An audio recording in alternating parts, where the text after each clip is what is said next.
It's time for another lesson, and I heartily welcome you. In this lesson, we are looking at tips that candidates should equip themselves with as they prepare for the speaking subtest. The first one is for you to develop a range of expressions for communicating effectively. You should be able to have variety of words and expressions to convey the information that you want to give to the examiner, to the interlocutor. It may be a question, it may be an information, whatever it is, you need to get different words and expressions to do that. For example, if you want to ask the interlocutor for their consent, how do you do that? One, if it's okay by you, can we do this? Do you mind if we do this?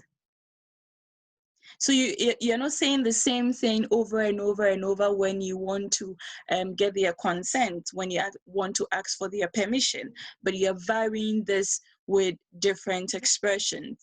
You have 3 minutes to prepare. We've talked about that at some point in the lesson. You should be able to use that time effectively. Put down something.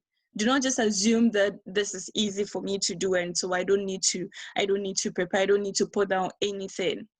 And you can ask questions if you don't understand anything with regard to the task that you have.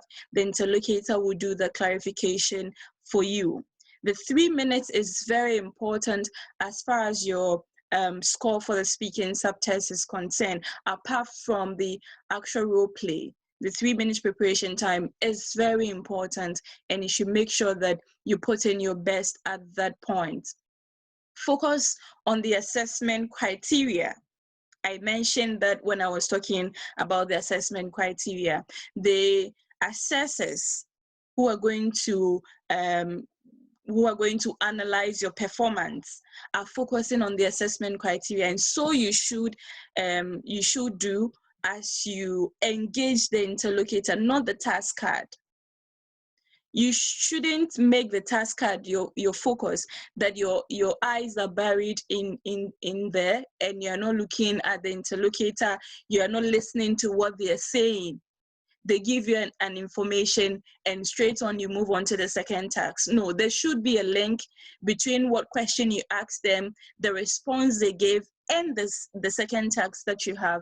So you've accomplished all the tasks on the cue card that you have. Make sure that you engage the interlocutor, not the task card. Then you should practice more. This is very important. They say practice makes perfect, which is not, the actual truth. But then the amount of practice you put into something gets you better and better and better. As to whether you can reach the point of perfection is another issue for discussion later. But once you practice, of course, you get better at it, and on the day of the test, you can do very well. You should be courteous and ask for the patient's consent. Courtesy is very, very essential. You're dealing with a patient, you're dealing with a relative or carer of the patient. You should be courteous, even if the patient, of course, is young, you're older than the person, you still should be courteous as you engage with him or her. Provide reassurance and immediacy. Let them know that you are there to help, you understand their situation, and it's something that is very urgent for you. You're treating it with the urgency that it so requires, that you are not lackadaisical about taking care of them or their concerns. Make them know that you are there and you are there to immediately help them. Use positive words, even when you are delivering bad news. You should be able to reframe that. You don't get to a patient's relative and say that your relative is dead. You should be able to use euphemistic language to tone down the negativity of that news. So, for example, I'm sorry to inform you that we have lost the patient or your relative or whatever it is, your daughter or your father, whatever it is, and make sure that your tone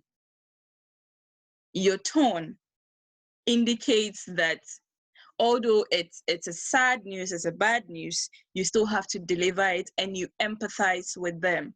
You should be able to clarify and reiterate.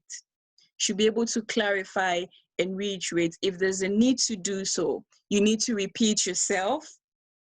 You need to let the patients know exactly what you want to put across for them to understand you very well. You should also acknowledge patients' feelings and show empathy. The person is angry, the person is sad.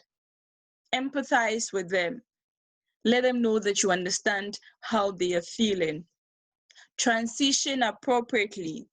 You're not jumping from one task to the other without any link whatsoever. So for example, you can use labeling, as we mentioned in the previous lesson, as a way of signposting to let them know that you are moving on to the next task, or you're moving on to this aspect of the next task. You should justify your line of questioning. Sometimes you would be compelled to ask certain personal questions, which the interlocutor may be unwilling to provide answers for. Let them know that it is very important with regard to getting the best treatment option for them, or giving them the best suggestion or medication when it comes to their condition. Cultivate reflective listening and questioning skills. Reflective listening. So you are summarizing what the patient, for example, has said. And pardon me if I keep referring to the interlocutor as patient. Sometimes it may be acting as the relative or carer of the patient. So you can summarize what the interlocutor tells you as a way of getting the right information from them, or helping yourself know whether you got what they said right. Then your questioning skills. When am I supposed to ask open-ended questions? When am I supposed to ask close-ended questions? Remember, you're not supposed to ask compound or leading questions. So those ones are out. Make sure you develop the right questioning skills for the speaking subtest. Diplomatically interrupt patients when they go on for far too long. You have 5 minutes for your actual role play. The interlocutor doesn't really have to stick to the time. And so sometimes in their bid to give you the right information, they may go on and on and on, and at some point include irrelevant information or even digress totally from what you've asked them. You should be able to interrupt them diplomatically. Remember, you're supposed to be courteous, not really interrupt and bring them back on board. So for example, you can say, okay, I understand that, but could you kindly tell me this? That moves the patient from what they were talking about to the new thing you've asked them. Employ nonverbal communication as well. You were nodding, you were smiling, you are changing your facial expression to sort of reflect your state, probably emotional state at that point. So if you want to make the patients understand that you feel their pain, how do you change your facial expression to reflect that? You should be able to normalize patients' fears or embarrassment. You may ask a question and the patient will feel embarrassed about that and may not be willing to give you the information. You should let them know that it's normal to feel this way. There's no problem. Lots of patients feel that way, but they're still supposed to answer your question, by the way. Let them know that it's normal with whichever feeling that they have. Use indirect or tentative language to offer advice. Could you kindly tell me about this? Okay. It sounds like the patient has a choice, or the interlocutor has a choice to either tell or not to tell. But at some point, they are obliged to also tell you, although this is indirectly embedded in what you have said about, could you kindly tell me this? And that language is also quite polite. Rather than saying, tell me this, tell me that, and all of that, you could use this indirect or tentative language to offer advice or to get information from them, so that it doesn't sound as if you are being too rude or inconsiderate.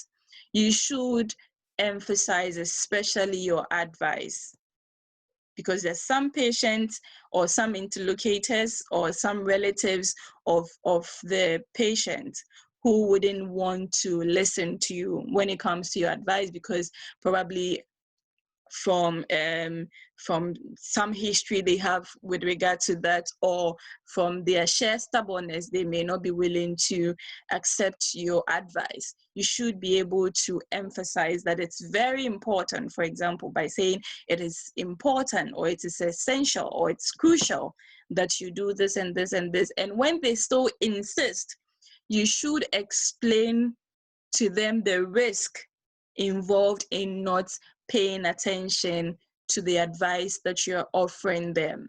They should understand that. And remember, you should be courteous about that. You're not just throwing it in their face that if you don't do this, this will happen, that will happen. In a very polite way, using indirective, tentative language, you should make the person understand the risks that they are likely to encounter when they refuse your advice or treatment options. Bye for now, and I'll see you in the next lesson.